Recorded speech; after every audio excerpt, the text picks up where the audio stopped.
All right, good evening, everyone. My name is Katie Auney. I am the Assistant Dean for External Relations at Philip Merrill College of Journalism. We're just gonna give it a couple seconds here for everyone to come on in out of the waiting room. And then I'll just make a couple housekeeping announcements and we'll go ahead and get started.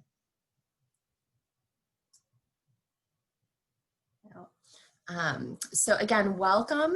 We're glad that you could join us this evening. I know many of you have been with us earlier this fall for some of the other programs we did in the run-up to the election. So thank you very much for joining us for those. I think we've got a great panel tonight to talk about reviewing the news coverage of the 2020 election and some of the ongoing coverage and issues that are still ongoing. Just a couple housekeeping notes. We are recording this and we'll have it up on our YouTube channel afterwards. So if you want to watch it again or share it with anyone, feel free to do so. We do encourage questions. You can use the question and answer function on the bottom of your screen to submit questions at any time throughout the program. We will plan on saving about the last 10 to 15 minutes for audience questions, but do feel free to submit those throughout as they come to you. And I'd just like to briefly introduce our panel for this evening, and then I will turn it over to our moderator. So we're thrilled to have a mostly Merrill-made panel with us this evening. We have, I'll start going the way they appear on my screen, Rafael Lorente, who is both a master's graduate of Merrill College and currently our associate dean. We've got Burgess Everett, who is currently covers Congress for Politico. We've got Maya Prabhu, who's with the Atlanta Journal-Constitution. Sam Feist, who is the only non-Merrill graduate, but we won't hold that against him this evening, who's the Washington Bureau Chief at CNN. Margaret Talev, who is the former president of the White House Correspondents Association and currently covers the White House for Axios. And finally, Andrea, who is an executive producer with the NBC affiliate in Philadelphia. So welcome to all of you. Thank you for being here this evening. And I'm going to turn things over to Margaret. Great. Well, thanks, Katie. And thanks to everyone who's joining us from their live, work, art studios, dining rooms, kitchens, offices, bedrooms tonight. We really appreciate it. And thanks to the panel for joining us. So just for everyone in the audience tonight, as you know, we're going to be talking about news coverage of the 2020 election. We want to look back. We also want to look at the exact moment, and we want to look at the next several weeks to come, because they may be slightly more fast-paced or whatever, eventful than your standard transition. And then we'll have a conversation, and then I would love to turn the last section of our program over to you. So if you're joining us tonight, please think about any questions that you might want to ask the panel, and there'll be an opportunity, a queue where you can place your written questions. If your question is for anyone specific, note that in there. If your question is just a jump ball for anyone who wants to grab it, that's great too. And I think our real goal here tonight is, to the extent that we can, share some insights with all of you about how we approach how we all individually have approached our job leading up through the election and now in terms of covering this transition. So on that note, let's get started. And you know where I'd like to start is with Maya, because we're all going to be watching Georgia tonight and for the next 24 hours or so. We're still waiting, I think, unless this happened while we were setting up this call, we are still waiting for the results of that hand count audit to be released, and then we are awaiting a certification deadline of tomorrow. So can you talk to us a little bit about what's going on in Georgia right now and how you have approached the coverage? Yeah, so like you mentioned, they're doing this hand recount, which is unprecedented. It was actually when they passed legislation last year saying that they could not do hand recounts for election results, but the Secretary of State decided that that was what he was going to do, or someone decided for him that that was what he was going to do. And folks are counting. We thought we would have some type of numbers by noon. I was looking at the very beginning and I have not seen anything posted as yet. But the last that I saw, I think they found about 3,300 votes that hadn't been scanned previously for different reasons, lost batch cards, things like that. And that brings Biden's lead to a little less than 13,000 votes. So that's where things stand as of now. And then it is also possible that President Trump can ask for another recount. This was just the recount to certify. And if he so desires, so chooses, he can ask for another recount so we can do it all over again. But that most likely wouldn't be a hand recount, but the rules haven't seemed to have been the rules lately. So who knows? As far as my role in this, I'm state legislative reporter. That's been my main focus, is covering the Georgia House and Senate, but also pitching in on help when needed on these national races. And that's kind of what I envision going forward. I think we'll probably see, as we get a little bit closer, some more high profile people coming to town. Ossoff and Warnock are campaigning as a ticket, and Perdue and Loeffler are campaigning as a ticket, and making their way through the state to get voters. And the Republicans are trying to walk this balance of saying that the results that have come in can't be trusted, and President Trump likely won in Georgia, but also we still need you to go out in January and vote for us on these machines that we've said can't be trusted. So it's this weird dynamic and tightrope that they've set up for themselves. So that's going to be interesting to watch play out for the next several weeks as we head into January. How many presidential elections have you been involved in covering before? This is I'd say 3.5. And how does this one compare with the elections you've had a hand in covering before? In a lot of ways, I felt like I said, after 2016, I was in South Carolina for 2016. I remember just saying up is down and left is right and nothing makes sense. And this has definitely surpassed that. As far as the way people are reacting to it, just on the ground, this idea of not conceding and this not participating in like a transition of power is just something that, I'm not, I haven't been around super long, but it's just nothing I ever thought I would see in my lifetime.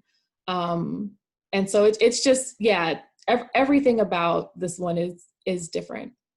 I want to go to Andrea next, but before I do, I just want to ask you, Maya, when you were preparing, as everyone I think in the audience knows, if you're going to be covering an election, you try to prepare for all the various consequences and shifts and turns that an election could take, because you want to be prepared so that you can turn on a dime and help explain to the people you're writing for, or the people that you are talking to on TV or radio, other formats.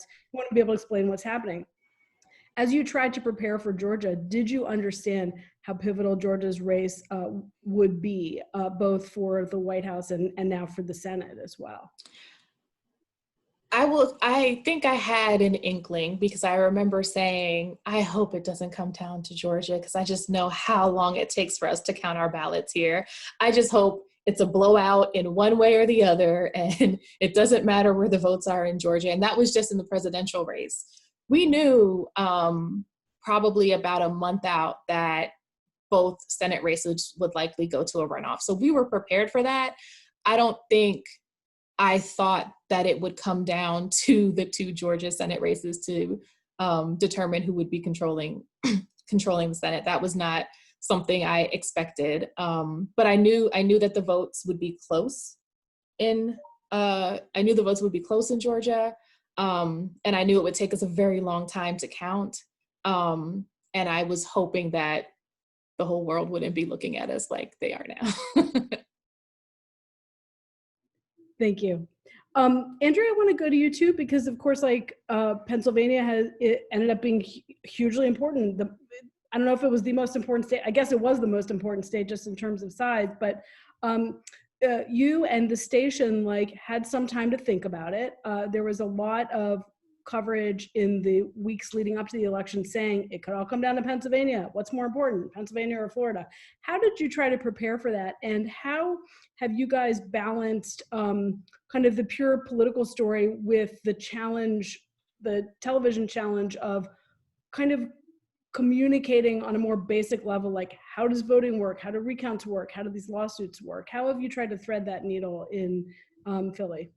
Well, I think perennially, we always approach elections with, this is battleground Pennsylvania, the road to the White House comes through Pennsylvania. It could all come down to Pennsylvania. And I think we're kind of used to the Philadelphia area playing an outsized role.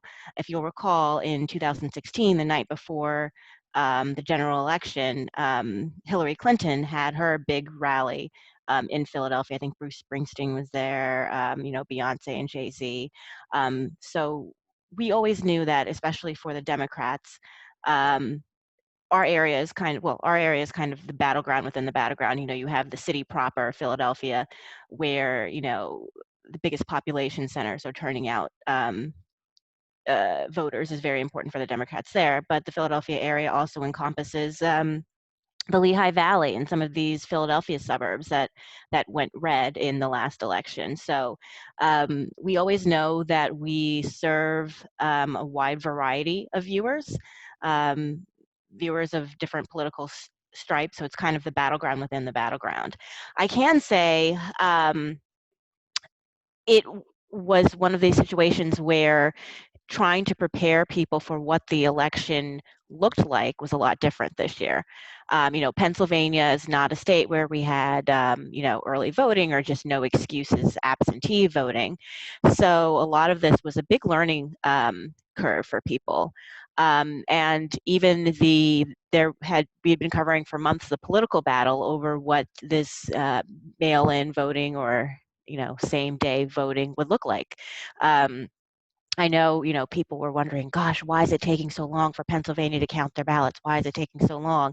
Well, that had been something that we had been telling people for months, actually, because the state law did not allow the election officials in the state of Pennsylvania to count the mail-in ballots before Election Day. And there had actually been a statewide kind of political battle over that. The governor of Pennsylvania is a Democrat. The Republicans have control of both houses in the state legislature. And so there was kind of this constant legal battle between the parties and both sides about, okay, how do we expand voting, or what does voting look like in the time of COVID-19? And so the Democrats wanted to be able to open the ballots ahead of time, kind of like what was done in Florida. So that, we wouldn't have to wait days and days to count the ballots. But then the Republicans said, well, we don't want you to do that unless you limit where you can put these drop boxes. So this had been messaging that we had been giving to our viewers for the past few months. But I think, it's one thing to tell somebody that something is going to happen, but then when it actually happens, it still kind of takes people a little bit off guard. So really having to do a real civics lesson about things like how are elections certified, how are electors appointed, what's the president's recourse if he doesn't like it. You probably had to teach yourself and then figure out how to communicate it to the public. Right. And before I go to Sam and then Burgess and then Rafael, I do want to ask you, how did you guys crash course it? Did you have to repurpose transportation reporters to be de facto court reporters? How many people did you have to send to the courthouse? Did you have to really reorganize, your beat structure in order to deal with just the influx of litigation and kind of nuance that you're having to cover now? So a little bit about my station. I don't just work for an affiliate, I worked for a station that is owned by NBC. And so we kind of have the forces, the resources of NBC News at the network level at our disposal. For instance, their decision desk was actually based in our building 2 floors up in Philadelphia. So, all those people that you saw on TV, they were kind of, 2 floors up above us, making the decisions, watching the returns as they came in. So there's actually a pretty good information flow between them. So yes, we had, a couple of investigative reporters who were really watching what was happening in the courts, but there were so many other election stories that were also happening in the streets of Philadelphia as well. And we don't only cover Pennsylvania, we also cover New Jersey and Delaware. So in terms of, some of those court cases that are still ongoing, we have investigative people looking into that, but we also have, we're in constant contact with people at the network level who are pouring through those court documents because I guess as anybody can attest, the volume of these court filings is kind of something that we are very much unaccustomed to. And some of the volume of kind of some of the statements that we're getting from some of the campaigns, it's a very high volume. And so I think we've had to make sure that we are, particularly careful. Not that we're not always careful, but we have to kind of, once we get something, all right, what does this actually mean? Is this the true story? Is this what's actually happening here, to make sure we're doing our due diligence? Great, thank you. So Sam, take us to the room behind the magic wall. Talk to us a little bit about what you do every election year, election night, and set the scene for us for this election night. Sure. So I have one of the jobs I have is to what we call the election, which is CNN calls it making a projection that someone will win this state or that state. And so we have to make 51 projections, 50 states plus the District of Columbia in the president's race, and then we make 36 Senate race projections. Behind me is a decision team. Andrea talked about the NBC Decision Team, which the decision teams at the networks and at the AP are a really interesting group of people. They are data scientists, political scientists, PhDs. Some of them come from political backgrounds. So on ours, we have a couple of Republican PhD micro-targeter types. We have a couple of Democrats. They work closely together, but these are some of the experts in political data, and so we assemble them every 2 years on our decision team, and they look at data. They look at the exit polls. They look at past voting behavior, and they compare it to what's coming in real time, and they have to make this ultimate decision. Is it possible that the person who is in second place can still catch up to the person in first place? And at the point where the answer is no, it is no longer possible. And we'll also look at the probability of recounts and any irregularities and things of that nature. But the point where they reach that decision, they will make a recommendation to me that we can project a winner in the race. And of course, every network and the Associated Press is doing this.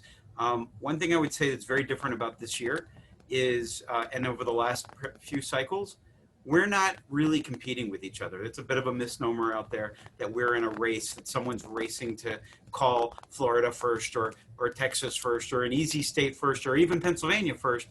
And that's not true. We're actually all extraordinarily cautious and careful.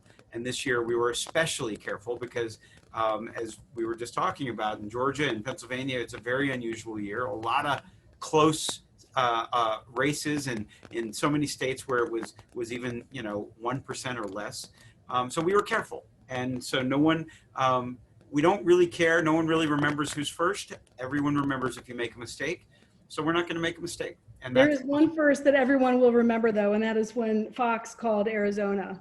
Yeah. What was that moment like in your decision desk room when that happened? So I do my job from the control room. I'm like the link between the decision team and our anchors, Wolf Blitzer, who actually makes the projection on the air.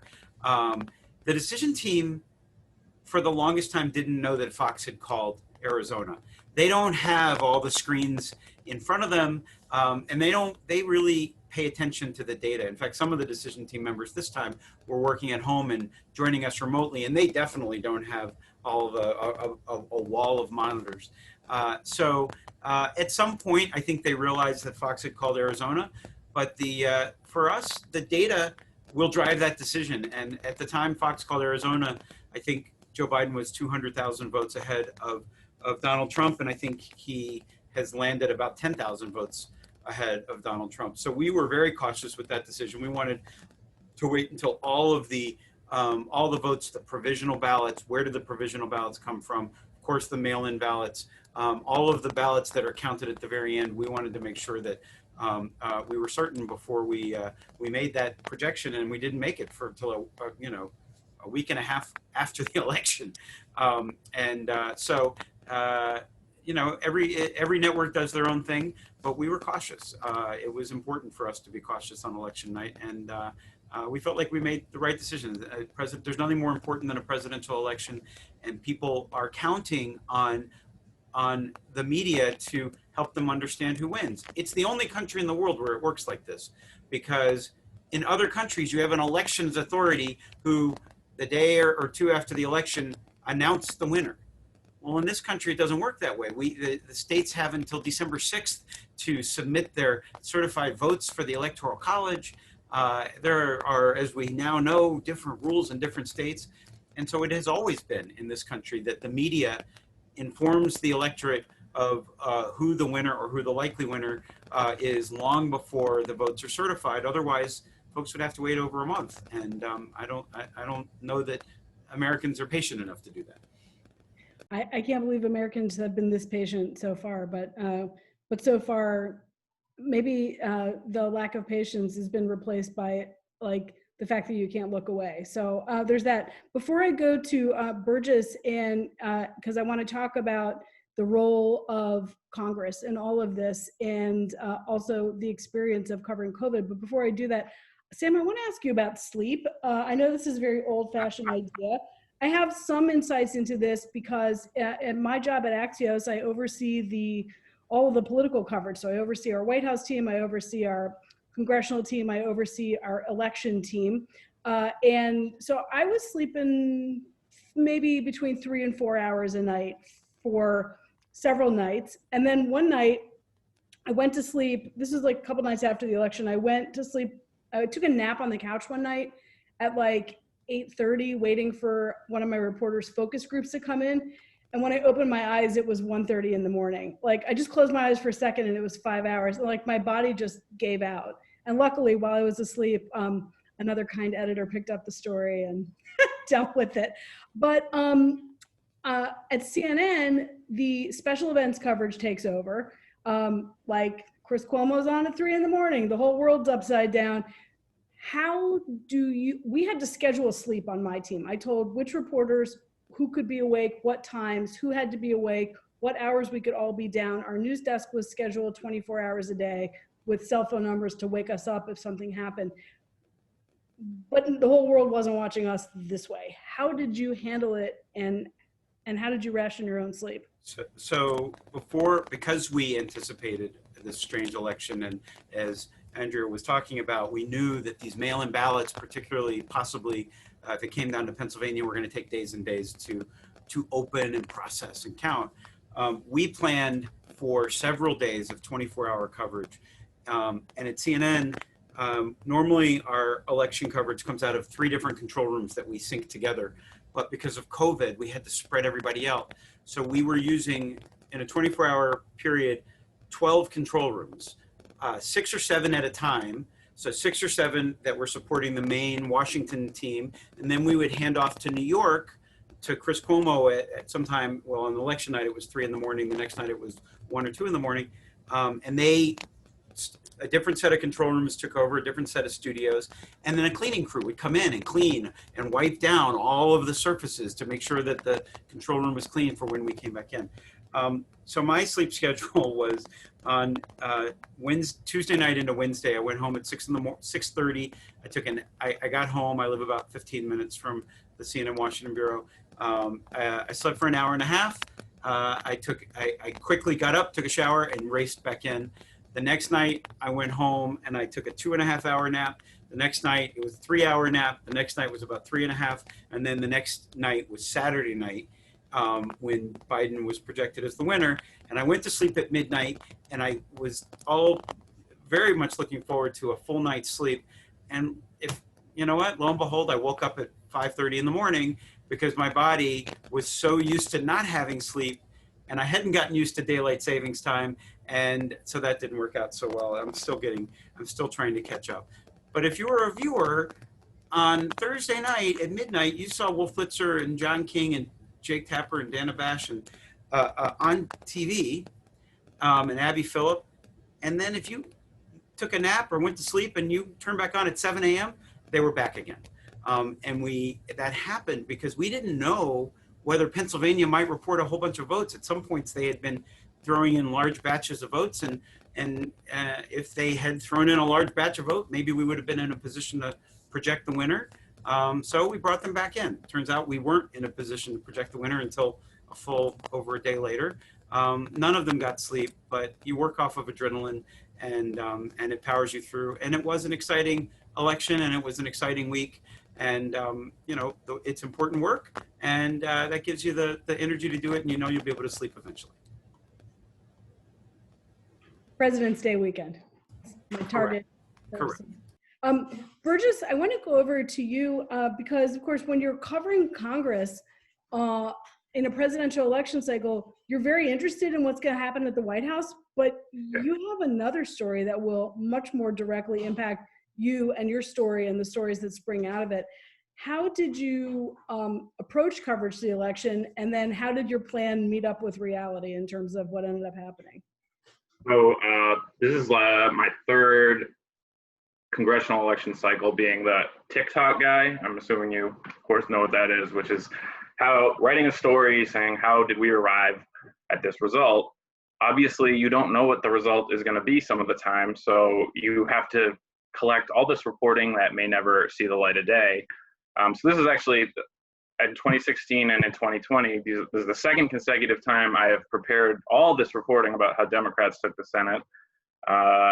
Just spent hours and hours interviewing senators and staffers and strategists and getting anecdotes and being all ready to say, here's how Chuck Schumer finally did it, got the monkey off his back. And of course, not only did that not happen, but we didn't even have a result in some of these Senate races, even though it looked like pretty bad for the Democrats at about 2 a.m. on Wednesday. So I didn't have to stay up all night. I was like, this isn't going to happen right now. I can't put this together. I'm going to sleep. And, you wake up the next morning, pretty soon Susan Collins is going to win. And it's clear that Democrats are not going to take the Senate. Maybe they strike gold in Georgia and win both these races. But no matter how you look at it, it was a disappointing cycle for them. And so, that was sort of when I was able to finally put it together and say, this is how they fell short. And the story of that, even more so than the presidential race, is a story of what data do you have to predict how the results are going to go. In 2018, it was pretty clear Democrats were not going to take the Senate. The polls looked bad for them, and the polls were not inaccurate in 2018. This year, all these Senate races were just way off, except for Arizona and Colorado. The polls were just not telling us what was going on in the states at all. And the money was not telling us what was going on in the states at all either, because Democrats were up in the polls and they were way up in fundraising. And that's the data you get. And in a pandemic, you're not traveling to these states as much. I know, some folks did. Manu at CNN, I know, went to Georgia and South Carolina, and we sent a few reporters out. But normally I've been all over the country, and that didn't really happen this cycle. And so I'm preparing for the Senate Democrats to finally maybe narrowly eke it out. And that's, obviously not what happened. And you just sort of have to rewrite everything on the fly. Did you expect that if the race were close, or not close, but not conceded, that Senate Republicans or congressional Republicans in general would support the president as strongly as they have and as long as they have without the actual data to back that up? Is what has happened so far totally in keeping with how you've experienced covering politics the last few years, or have you been surprised by it? I mean, if you've asked enough senators about the president's tweets, you sort of know how that game goes, but this is not president's tweet. This is like cold, hard data that tells you that Joe Biden won the presidency. And there's a lot of theories why Republicans are doing what they're doing, and some of them are finally conceding, yeah, I guess Joe Biden won. Like, that's some big earth-shaking development. But I've definitely I never expected, you know, like Maya was saying, you'd never expect that these results to be disputed in this fashion. And some Republicans will privately say, we just kind of need to let the president let his steam off, and we want our voters sort of in Georgia, you know, not to be angry at the Republican Party for turning their back on the president, so that they're still motivated to turn out for us. And the arguments are very convoluted. But I would say, you know, once Arizona and Georgia were called for Biden, you know, it's no longer we're talking about one state or two states that could shift the result. I mean, we're talking about multiple battleground states that would have to be totally changed for the result to come in for Trump. I mean, that's just clearly not going to happen unless something happens in the Electoral College that we've never seen before. And so, yeah, I mean, I was surprised that, you know, Monday was the day that we wrote a story that said Republicans are finally beginning to concede that Joe Biden is going to be the next president. That was nearly 2 weeks after the election and more than a week after the networks had all called the election. And I don't know if you know, like everything with Trump, you ask yourself, is this the new precedent, or is this sort of an outlier? And I don't know what the answer is to that, but certainly you could see this being the next time the election's close, and we seem to have close elections every 4 years now. Is this going to happen again? I think it definitely could. Thank you. So in a second, I want to come back to everybody to talk about what happens next, both the transition and the new parameters that this year's race has set for what could happen, the new norms or the potential, no ceiling on new norms in future elections. But Rafael, let me go to you first, because I want to ask you two things. One is how the university and how the J School assigned its students, what the coverage was like from your perspective, like what you guys did for covering election night. And I also want to ask you about the teaching element of it. How have you, how did your, like, sort of the curriculum and preparation for all these issues we've been talking about on this panel, how did that get transmitted to the students? Did enough of it get transmitted in time to make sense of the coverage on the fly? I'm not sure enough has been transmitted yet, but so the coverage changed in a number of ways. The most obvious being we deal with students, and so we have to be a little extra careful, right? So we really couldn't send people around all over the place. So I'd say in 2016 on election night, we probably had 80 students working the election. We had a lot fewer this time. That said, our editors for the Capitol News Service that we run did two really important things. One, they prepared students how to go out that night and how to wear masks and keep, you know, distant from people and do all the right things to be able to do this. But more importantly, they started in August when right before classes started, actually even in July. And knowing that we were going to be mostly remote, started looking for ways that we could prep for a remote semester, not just for the election, but in general. And a lot of that was built around data. So they did a bunch of data workshops, did more stories based on data. We're not CNN, we're not Politico, we're not Axios. It's harder for us to get our calls returned, but we can crunch some data. And once you have the data, now you have the beginning of a story. So they did a lot of stories that way. And they did go out on election night and get some good stuff. On election day. One funny advantage that we didn't expect was that because the university is 85% remote, we actually had students all over the country. So we had students in Ohio and Pennsylvania going, hey, would you like us to go to go out? We thought, yeah, sure. So we ended up in some ways with sort of broader coverage than we might have had otherwise. To your second question about transmitting this, right before this session started, maybe an hour before the session started, one of our students sent me a great question about how do we cover this? How do you cover, you know, Burgess just said we didn't expect the election to be disputed this late. By the way, you guys called 13,000 votes close and 2 weeks late. I'm from Florida. This is a landslide. But we are trying to teach them, how do you deal in a world where the people on one side and the people on the other side are not even discussing facts in the same manner, right? They don't share facts. They don't share almost anything. How do you cover that? How do you put context to it? And so one of our students sent me a really good question about, she had watched a piece on TV and said, well, how do you do this? How do you actually put context around a story when the two sides can't even agree on the facts? And I wish I had a great answer to that. I don't. Do you see that fundamental breach in the system as having implications beyond covering politics and elections and races? Like, do you see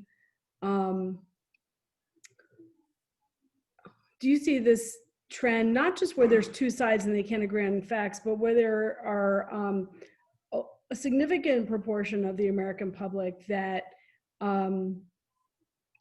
is so distrustful of institutions that it's just hard for them to believe any facts, whether it's about vaccines, whether it's about climate change, that these are issues that they have taken on like a partisan charge to them, but they're not partisan issues. They're like issues that affect every American, no matter where you live, no matter who you vote for, or who you love, or any of those questions. Like, how are you teaching that in journalism school? How do you talk about these issues? And if you don't know the answer, because, like, by the way, nobody here knows the answer, how can you help people if you don't know the answer? How do you think about it, and how are you trying to get your own head around this? Well, one of the things I would say, conspiracy theories are not new, right? So when I covered the 2000 recount, I remember getting phone calls and emails from people explaining to me how one side or the other was stealing the election in Florida. The difference was social media wasn't there to take that one little conspiracy of the guy in Georgia who called me about punch card ballots. It was a great story, so I still remember it. And he wasn't able to blow up that theory, as I'll give it that much credence. Today, any number of platforms, any number of people have access to spread these things, and people are looking for them, right? That people are not looking necessarily for facts. In fact, they say they're looking for truth, right? And your truth and mine may not be the same. How we deal with students, for the moment, we're dealing with it in two ways. We're having a lot of conversations, and luckily we are a research university, so we have a lot of people doing research around this kind of stuff. So we're dealing with it in that way. And then we're dealing with it in much the same way that you all are, which is to tell the reporters who are doing the stories, you need extra context. You may have to explain not just the recount process, but the certification process. You may have to say that, yes, this person said this, but what they said is not true. And then you may have to reiterate it in a truth sandwich at the end. We're dealing with a lot of the same things that all of you are. Andrea, from a local news perspective, Maya as well, I'm just sort of curious for both of your experiences on this, how to maintain a credibility, a connection with your viewers or your readers, so that there's some trust or some good faith if you are trying to write about something that people have a hard time believing or getting their heads around. Yeah, I think that especially in local news and local television news, it really is a question that is particularly acute because, our reporters and our photojournalists drive around in big vans that say, NBC 10 on the side. And I think that this is something that I've also, before I was here in Philadelphia, I also worked in New York, and just across all markets, I think that particularly the reporters in the field will tell you that they have experienced a large uptick in kind of the animosity, from people in the community, fake news, that sort of thing.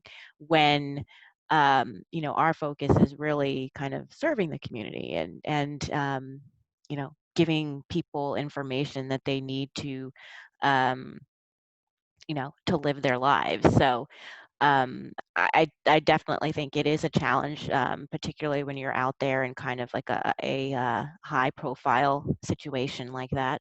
I think the mistrust, it goes on, kind of on both sides. I think that traditionally everybody hates lawyers, everybody hates used car salesmen, people, hate the news suddenly. The amount of that vitriol, I guess, I think is different right now. As for how to make sure we are still, explaining to people what the truth is, I think that truth sandwich, that was a good point. We've had discussions. All right, well, we know that this leader XYZ said this, but I know that this is factually incorrect. So do we need to should we play that soundbite at all, knowing that it is incorrect? Do you say on the front end, this is incorrect, and then say it again on the back end? I think that's kind of those discussions that we're having to have, and that have, come really into the forefront in the past few years.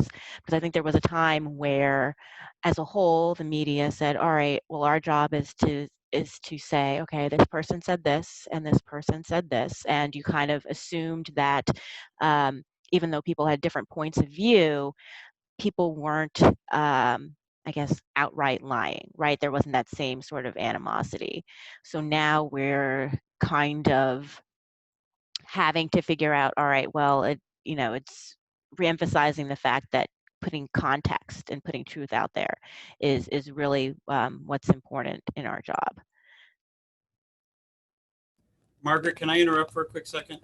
Yes. Because Sorry. this is a group of journalists and a group of audience members who cares about breaking news. Breaking news. Maya was asking about this earlier, and Yeah, I was going to wait until my turn, but I'll no. You work for the Atlanta Journal-Constitution. You're from Prabhu. You should break the news. It is your news to break. They have finished the recount in Georgia, the hand recount in Georgia officially. The results changed by about 500 votes, with Biden still winning by a margin of 12,284. And I think we got that email like 10 or 15 minutes ago. Yeah, I was going to wait. 2 minutes ago, Manu Raju retweeted, which just posted to my phone. Mm-hmm. Georgia confirms Biden victory after statewide audit. Thanks for the breaking news, you guys. Before we go to audience questions, which I am going to do in a couple minutes, first of all, oh, good, we do have some, I see 8 questions right now. I was just going to answer your last question. Yeah. I think for me, a lot of, you have to gauge. Okay, so one, I'm a print reporter, so I'm hidden in a way, and I love that about being a print reporter. Not everyone necessarily knows me or recognizes me. I can blend in very well. So for me, it's mostly people on Twitter or emails. Most people on Twitter, you can kind of gauge, they have 1 follower, they started their account that month, you ignore them. But sometimes you can get valid critiques or valid questions in emails. And I think there's been a school of thought for a while that, news people put the news out there and they just put it out there and we don't interact with people. And I think more and more, I've operated this way. We've been encouraged more at the Atlanta Journal-Constitution to, engage these people, make sure they're not just completely off the rails, but people who have valid questions or confusion or concern, and then just reply. And I find that 9 times out of 10, they might send me the angriest email and I'll reply and I'll just be like, okay, thank you so much for your email. And this is why what you said isn't accurate. Here's the truth. Here's what we wrote. Here's how we covered it. Here's the section of state code that says this is that. And, if you have any further questions, please reach back. And 9 times out of 10, they're like, thank you so much. I had no idea. I hadn't seen the previous coverage. I didn't think you'd even respond to me. And, sometimes they're like, I'm sorry for being so mean. Keep up the good, keep up the good work. So I think that that's important. Yes, the vitriol is at a different level than it has been in the past, but I think we're all pretty thick-skinned. And if we just take, not everyone, I don't respond to every email. There's some I just look at and roll my eyes and keep going. But the ones where you can tell that there's someone who is just passionate, but not, you know, wild. I think they're really receptive, and I think that if more of us did that more regularly, I think that could really help with trust. Great. I do want to go to questions. Burgess, let me just give you the last word before we switch gears. How crucial is, do you think, are the Republicans in Congress going to be toward both helping the president to come to terms with the inevitable and with helping the American public to accept the election results? I mean, I've seen no real evidence of the Republicans that are close to the president trying to, you know, bring him to the conclusion that he lost the election. You know, you definitely see news reporting that sort of gets at that, you know, senior White House officials say the president knows he lost, but wants to keep playing it out.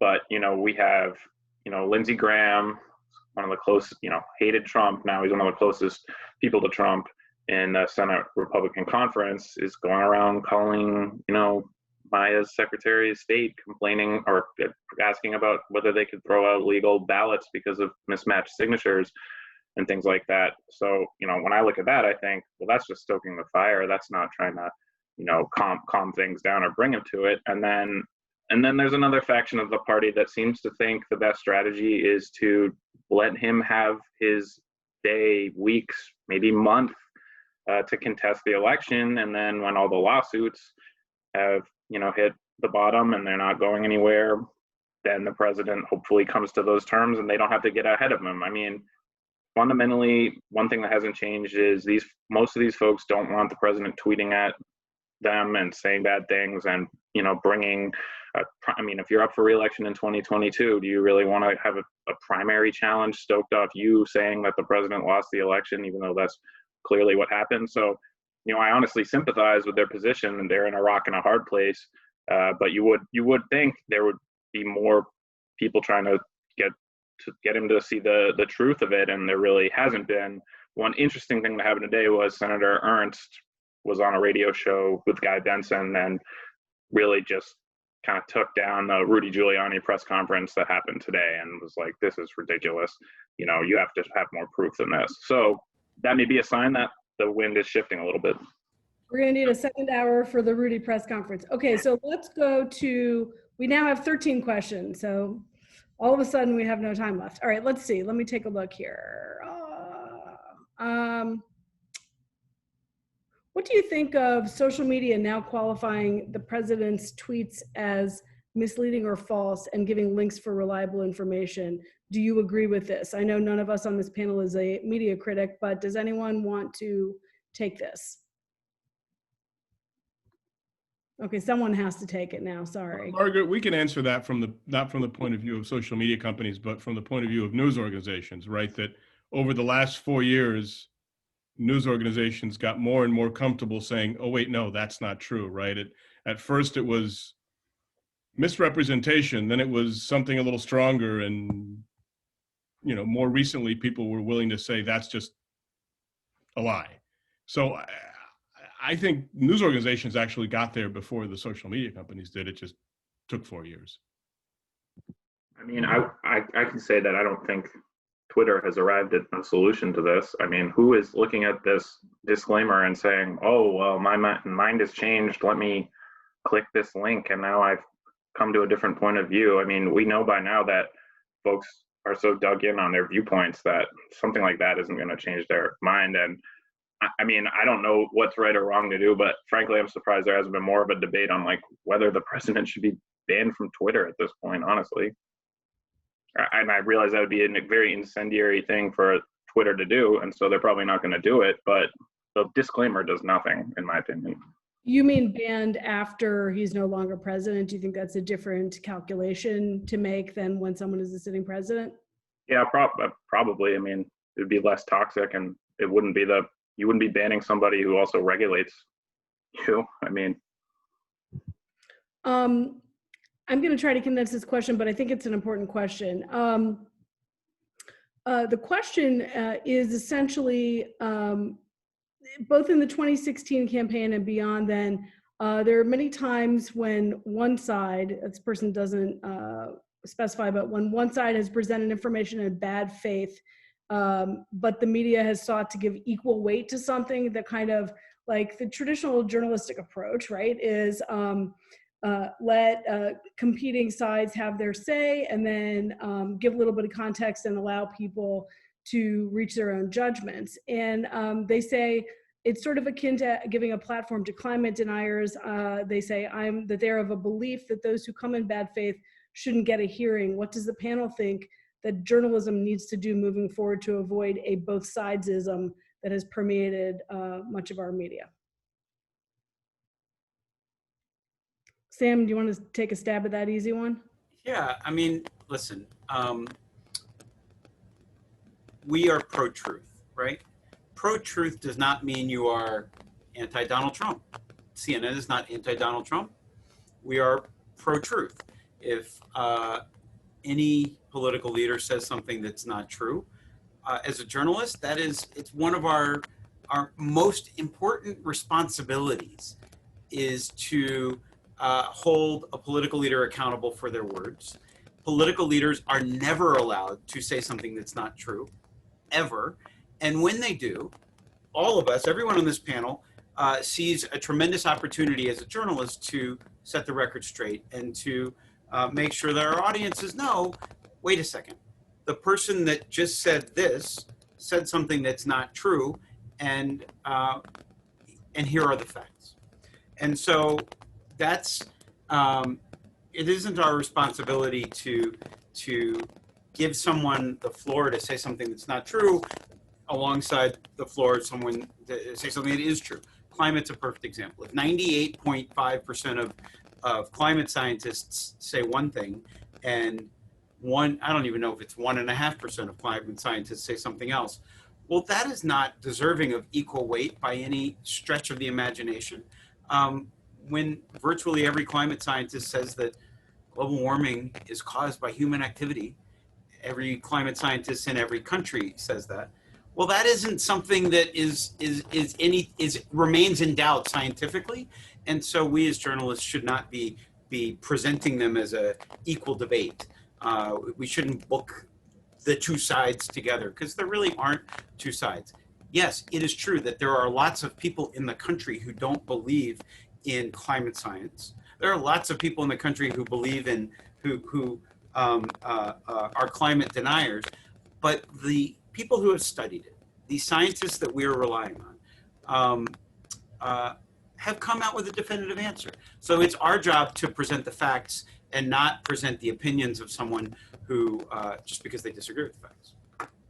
Related question, the question is, how do you cover a compulsive liar? So I guess what I want to ask you is, like, obviously there's the Daniel Dale Full Employment Act and the fact checker, burgeoning field of fact checking, but there have been more sort of nuanced or complicated or heavy decisions to be made about whether to take briefings live, when to pull away from coverage of something. How have you treated coverage when a president or administration creates so many fact texts in every set of public remarks? So Margaret mentioned Daniel Dale. He's CNN's fact checker. And we had done fact checks. CNN has always done fact checks, but I would say in recent years we've invested many more resources in it, in fact checking online and on television. And yes, Daniel Dale has had a very busy year. And so I think every news organization has invested more in fact checking, and there's a great demand for it, by the way. Our facts, we call it Facts First, that's sort of our fact check brand, are some of the most popular content on CNN.com. So we know that readers are choosing to seek out fact checks. It's something that's measurable for us. We know there's a great demand of that. And of course, we don't just fact check Donald Trump. We fact check Joe Biden. We fact check cabinet secretaries. We will fact check the incoming administration. This is what we do. And so I think it's important for us to, the President of the United States makes a statement. And if he said something that was misleading or incorrect, it's our responsibility to point it out and point it out with facts. We don't use our opinion to say this was misleading. We actually explain if the president or anybody on his team or anybody else for that matter in the public eye says something not true. We have a whole team of people whose job it is to research what is true, what is not true, and try to help our audience understand if it's misleading. So that doesn't mean that we don't air the president's speech or Oval Office address or convention speech, but it does mean that we make sure that we put it into context and we review the comments that were made. We did this during the presidential debates, of course. We fact-checked both candidates, and we found things that both candidates said that were misleading or untrue. And that's kind of a core mission of journalists. Margaret, if I can add something to that. Of course. I want to make a pitch for one of our great research professors, Sarah Oates, who was quoted recently talking about this, and that moment a couple of weeks ago when the president was really at a press conference, kind of spewing conspiracies, and several of the television networks just went away. I think CNN was one of them. I'm not positive about that.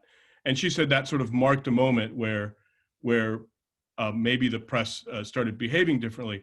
The problem here is not so much both sidisms, it's our conventions, that our conventions historically say that when the President of the United States speaks, it's news. The problem becomes when the President of the United States speaks and lies, what do you do? And that's where CNN or NBC or whoever it is in a really tight spot, right? Maya doesn't have that problem because Maya is not live on air when somebody lies, but that's really, it's that convention that gets used against us. We actually, this Rafael was talking about on the Thursday after the election, before the election was projected for Joe Biden, but it was 2 days after Election Day. The president came out to the briefing room and he gave a statement and made certain comments, accusations about rigged election, et cetera. CNN, Fox, MSNBC, and the broadcast networks all took the beginning of it. Fox and CNN stayed with it the whole time in the end, but everybody else did drop out, some quickly and some over time. And so we did make the decision to stay with it. It was the president's first public comments since the election. We had also taken Joe Biden's first public comments since the election. But immediately afterwards, we put it into context, and Daniel Dale was on CNN, our fact checker, and we made sure that the things that the president said that didn't add up, we explained. But we did decide to take that live because we thought that it was newsworthy and it was important, and it did frankly set the stage for everything that we have seen since then. So he telegraphed at that moment where his approach was going to be for the next few weeks, and that's still where he is. And that's the news. So we've got about 2 minutes left. I want to condense 2 questions into one and then just open it to anyone or everyone on the panel. One question is this. As Burgess pointed out, polls and news organizations didn't really get the full extent or didn't capture the full extent of President Trump's enduring appeal, either in 2016 or in 2020, with a really important, huge chunk of the country. Much of the public is already wary and distrusting of the press. How do you repair that relationship and restore that trust? And then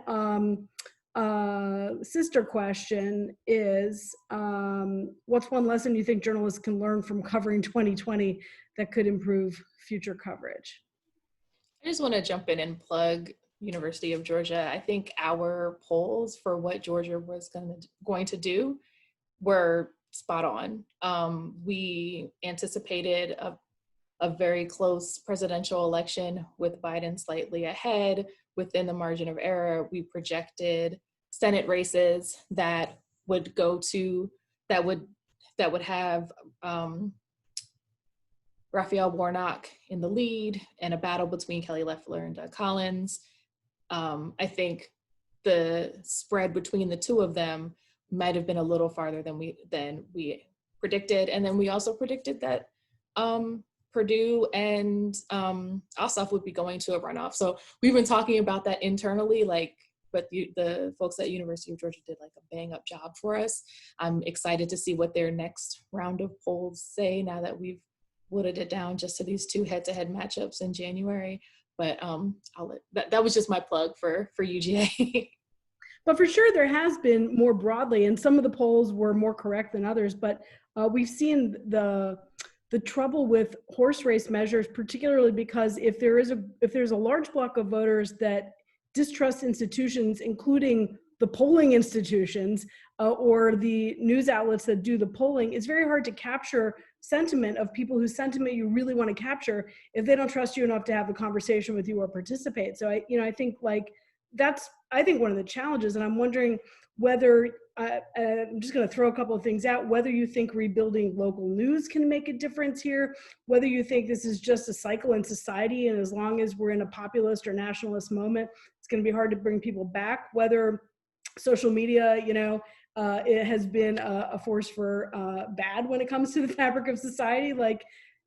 Are you guys feeling good about the future of democratic society, or do you think there's a bigger problem here and we haven't really had our moment of reckoning? And maybe that'll be a great way to end this panel, but sorry to be such a buzzkill. But I am just sort of curious, does anyone see a fix in sight? I think it's very difficult due to all the factors that you have named. I do think that in a lot of ways, this is a time for us to redouble our commitment to journalism, kind of like what Rafael was saying, that, we have these conventions of how we cover news. We're very deferential to, the people who are in power. We assume that, we assume the best of people. We give people the benefit of the doubt. Not saying that we, should automatically assume that whatever anybody says is lying, but I think that it is good to have the kind of conversations we're having now, instead of just going on autopilot. All right, this is how we cover this. Whenever the president goes up to the microphone, we take him live. We're having, discussions about, okay, is this newsworthy? I think of, for instance, the coronavirus briefings when they first started in the spring. At first, we were taking them live all the time because, the president was up with the mic, and we're in the middle of a pandemic, and then eventually we kind of realized, well, there's not necessarily any news coming out of them. So I think it kind of raises our standards, raises the bar for, all right, the story isn't just this person. What is this person doing? What is the actual story? And what's the best way to give that information to our viewers? Anyone else on the future of the free world before we wrap it up for the night? Well, I did just want to say that regarding the polls question, and I just feel like one thing that we could do better is maybe trusting our gut a little bit more for people that have covered politics for a long time. I'm to give a personal example, I'm from Maine. I thought Susan Collins would be really hard to beat. After reading polls showing her losing for 4 months, I thought she was probably going to lose. Clearly that was not right. I probably shouldn't have trusted the polls as much. Similarly, we saw a bunch of polls that were showing Trump had lost 20 points of his support in West Virginia or Montana or something like that. I mean, that doesn't make any sense. States don't shift that quickly. So I do think there's something to be said for polls. Sure, that's one thing, but it's only one piece of what we should be looking at. Thank you so much, Burgess and everyone else. It's 8:03. I'm going to turn this conversation back to Katie and to Rafael to say goodnight. But first, I just personally want to say thanks to everyone on the panel. Thanks for everyone who joined us. And I look forward to continuing the conversation again. Wonderful. Thank you so much, Margaret, and to all of our panelists. I think it was hopefully everyone on the call found it an interesting conversation. I would just draw your attention quickly. I put a couple links in the chat One, to check out the election coverage that our students at Capitol News Service did. I think they did some tremendous coverage, as Rafael mentioned. So I put the link to that there in the chat. And I also put a link to the article that Rafael mentioned that Professor Sarah Oates was quoted in recently. So if anyone wants to check that out. But thank you again, everyone, for being here this evening. And hope everyone is staying safe and healthy and has a wonderful Thanksgiving next week. Have a good evening. Good night, folks.